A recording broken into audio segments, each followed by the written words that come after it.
Hai, ada Mak lagi di segmen apa bahasa Inggrisnya istilah anak mudanya di Makassar. Kayaknya lama sekali Midi kita tidak bahas apa bahasa Inggrisnya istilah anak mudanya di Makassar. Dan ternyata setelah observasi ke kiri kanan masih banyak sekali istilah-istilah yang belum kita bahas.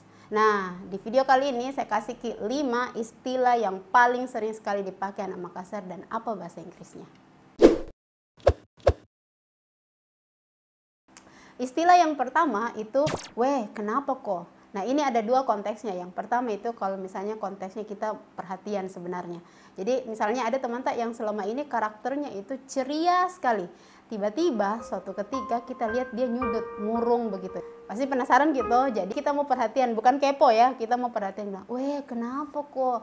Nah itu kita bilang, are you okay? What's happening?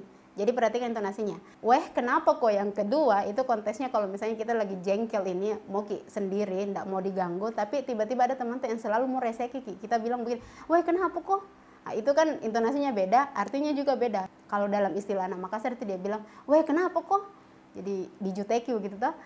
Jadi kalau kita jengkel sama itu teman tak yang reseknya minta ampun, kita bisa bilang, what's wrong with you? Nah istilah yang kedua, sebenarnya bukan cuma istilahnya anak Makassar, tapi istilah nasional itu gibah. Jadi dulu-dulu itu orang cuma bilang gosip, tapi sekarang kayaknya yang lagi ngehits ini gibah. Misalnya kita bilang, enggak aku suka jalan sama itu, dia suka sekali menggibah Bella. Oh baru dia suka tuh menggibah. Jadi bahasa Inggrisnya gibah atau menggibah itu kita bilang talk about. Misalnya begini, enggak tahu kenapa suka sekali menggibah itu kok tetangganya.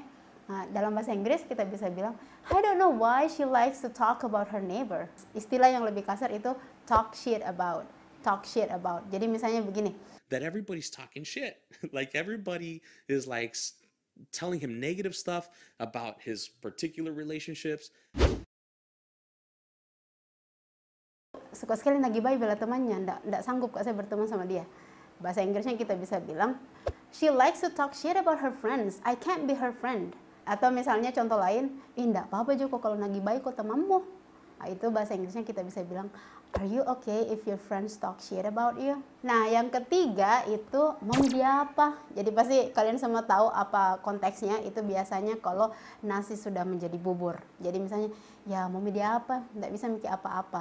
Pasrah mikir ceritanya. Nah, bahasa Inggrisnya itu there's nothing we can do about it. Yang keempat, istilah yang paling sering terjadi zaman now itu adalah minder kak. Jadi minder di sini mencakup semua aspek ya. Misalnya ada teman tak lebih cantik, lebih kaya, atau mungkin ada teman tak lebih pintar daripada kita, jadi minder ke jalan sama dia. Nah itu kita bisa bilang self-conscious.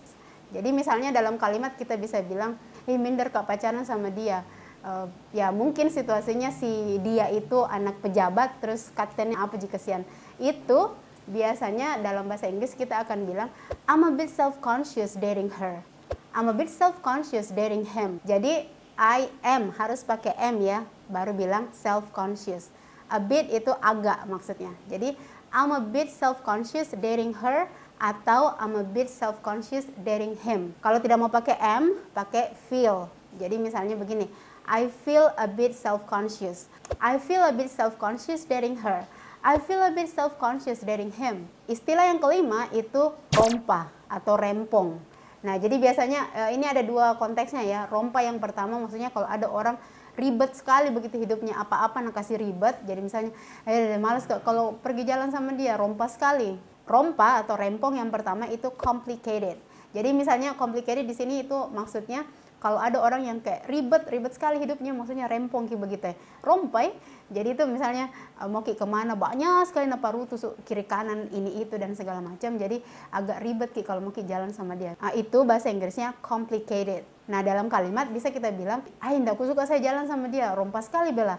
Nah dalam bahasa Inggris kita bisa bilang, I don't like traveling with her because she's too complicated. Rompa yang kedua itu biasanya kita bilang dalam konteks misalnya mau mengurus administrasi atau dokumen-dokumen. Misalnya mau daftar PNS, rompa sekali mau urus keterangan ini, keterangan itu, dokumen ini, dokumen itu. Jadi kita biasa bilang, ada rompanya ini atau rempongnya ini. Itu bahasa Inggrisnya what a hassle. Contoh situsnya begini, kemarin sibuk sekali karena harus kita datangi 5 kantor untuk urus banyak dokumen. Harus dapat dokumen ini di kantor ini, dokumen itu di kantor itu. Nah, kita bisa bilang begini, you know yesterday I was really busy working on some documents in 5 different offices. What a hassle.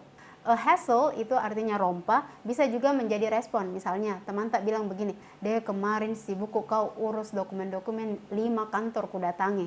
Itu kita responnya begini, "Deh, rompanya," atau "Deh, rempongnya." Nah, kalau dalam bahasa Inggris kita bisa bilang begini, "You know, yesterday I was really busy working on some documents in 5 different offices." Teman tak bisa merespon begini, "Wow, the process is such a hassle." Jadi itu dulu nah guys, 5 istilah anak mudanya di Makassar. Kalau misalnya ada request Anta yang mau saya bahas di video selanjutnya, tulis Miki saja di kolom komentar. Terbuka untuk umum dan gratis. Dan jangan lupa tekan tombol subscribe di bawah sana. Terus ada juga itu tanda lonceng pas di sampingnya. Tekan juga itu supaya tidak ketinggalan ke video-video terbarunya Mentor Bahasa. Dan jangan lupa, mari bijak berbahasa. Sampai jumpa.